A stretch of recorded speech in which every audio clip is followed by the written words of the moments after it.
Hi, SofaKingDrunk here. This is not a beer review. It's just a little chat. It's a video response actually to Beerhalla's review. The bold Nick down there, who likes a brew or two. I think if I recall, and I've got a shit memory, Mick. That's how shit it is, Nick. Can't even hold your name in my head for 2 minutes. About when you started drinking craft beers, or when you actually started drinking. I think it was actually about when you started drinking craft beers. Well, actually, I started like most teens when you start doing your illegal drinking and it tasted so sweet. And then suddenly when you became of age it didn't taste so sweet anymore because it taken the illegal side out of it. Well, what I'm trying to say is I started liking the brown beers, dark beers. I think it was, mine was whitbreads. I remember going into a pub in my late teens and having a big whitbread. There was a pub down beside us. It was like, so when the pubs used to shut at 2:30 on a Sunday, and we used to jump down to this club. It was a railway club in the Gobbles in Glasgow. We used to jump down there between 2 and 5, and big snooker tables, but everybody that went into it knew that the draft beer was shit. It was basically shit. You never touched it. So all they had in the fridge was the big whitbreads. So we used to drink the big whitbreads. So that was me introduced to dark beers, whitbreads. And then I also remember I used to go to a pub on a Friday night with one of my friends, about 100 years ago, and we used to play darts, and their draft beer wasn't great either, so I ended up drinking Newcastle Brown Ale, which that got me more intense into dark beers. And moving on from that, I was always drinking lagers back in those days, moving on from that, I remember that was a long time ago.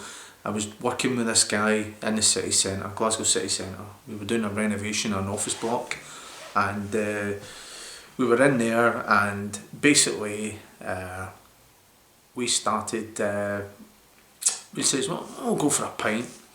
And I said, aye, okay then. So we walked into this pub in Glasgow city centre. I can't remember what one it was, but it's probably been renamed about 3 times after it. That's how long ago it was. I think it was actually about 28, 29 years ago, to be honest. And I walked in, he says, what do you want? And I says, well, I was busting for a pee sort of thing. And I said, well, I'll take what you're having. So I came back to the bar, and there you go. What was it? It was a pint of Guinness. And I went, I don't like that stuff. I had tried it before, and I do not like that. So I thought, well, okay, the guy's bought me the pint out of his hard-earned cash, and I thought, well, okay. So I had a couple of pints of Guinness, right, and didn't really like them. But then, as years progressed, I obviously got a taste for for Guinness, but I remember my first time drinking it, I went, I don't like that. I really don't like that at all. The softer, sweeter palate. Now I've got the more robust palate. So anyway, I drank Guinness. I had the Newcastle Brown. I had the whitbreads.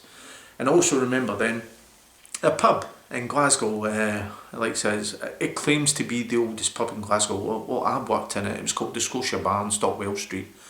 There is another bar, the College Bar. I think it's in High Street. Well, somewhere anyway. The College Bar and the Scotia Bar. 2 notorious bars in Glasgow. They both claim to be the oldest. Because I worked in the Scotia, so I would say the Scotia Bar is the oldest. I worked in there, I worked with a guy called Robin, who was a manager, and Robin was an acquired taste himself. If he liked you, you worked with him, and if he didn't like you, he made sure you were working a different shift when he wasn't there. So obviously I worked quite a lot with Robin. I got on with him. He introduced me to beers like Free Uck, your Heather Ale.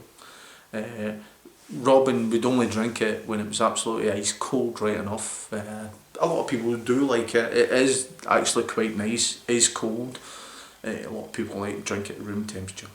So that sort of stepped me up to the into the real ale world.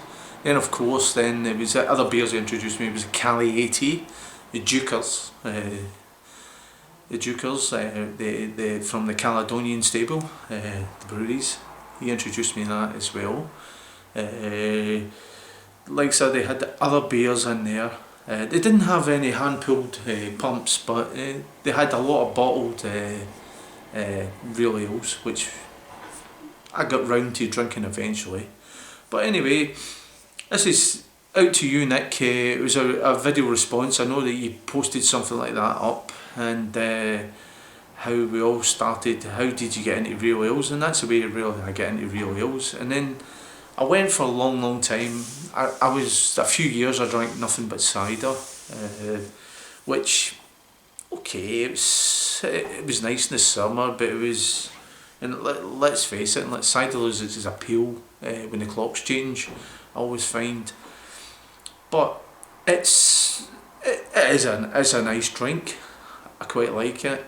But a winter drink, no. I like your ales and I like my stouts, and okay, I dabble in the black arts. I have the odd lager here and then, as you could probably see with my reviews. But anyway, that's how I get into it.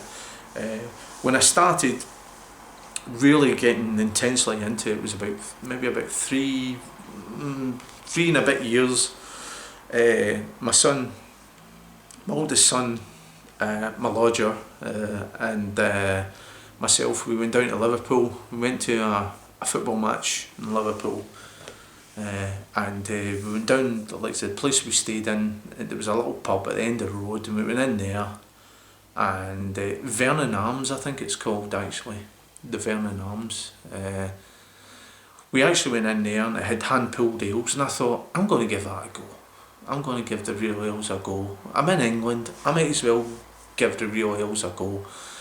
And we were down there for like 3 days, and I was hooked on it ever since. Been drinking real ales. I've chased all over Glasgow looking for real ales. There's a few places I go to. The Witherspoon's up here, because in Scotland, you're getting the Scottish ales. Yeah, you're getting like the Scottish ales, but in all honesty, like so, Scottish ales are for the tourists. I always find, well, you get ones that you get the Williams Brothers beers, they're quite nice. If I walk into a pub and I see Free York, right away I'll have a pint of Free York. But in all honesty, like so, I'd rather try something different. When you go down to England, I'm spoilt for choice. I want to try them all, and my liver won't allow me to try them all, but you know what I'm saying. I'm trying to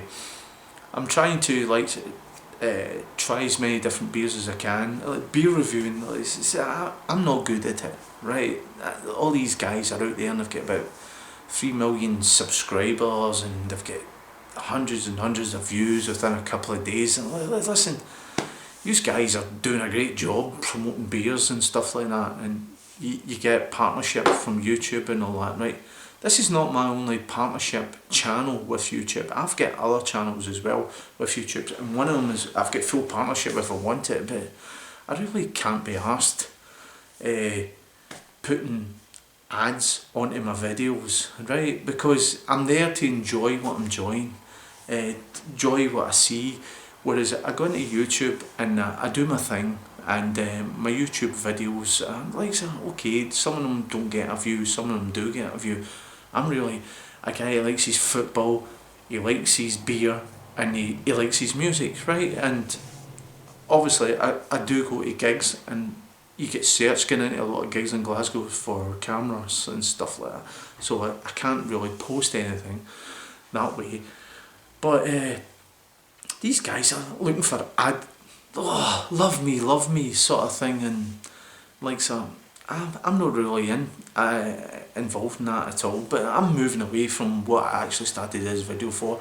What I actually started this video for was, like I said, it was response to yours about real ales drinking, Nick. And like I said, yous English guys down there, I'm really envious of yous English guys, because yous pick up some fantastic beers. And like I said, up here, I watch you guys down there, and you review this and you review that, and it's obviously you can walk into a shop and pick it off a shelf, and up here I can't. I'm one of those guys, I'm a bit sceptical about ordering online. I don't know why I'm ordering online. I book holidays online, so I shouldn't really be sceptical, but where I live up here, everyone's a thief. Like so, you would get a neighbour who would take it in for you, right? But he wouldn't tell you, and he would just drink it. That's the kind of city I live in.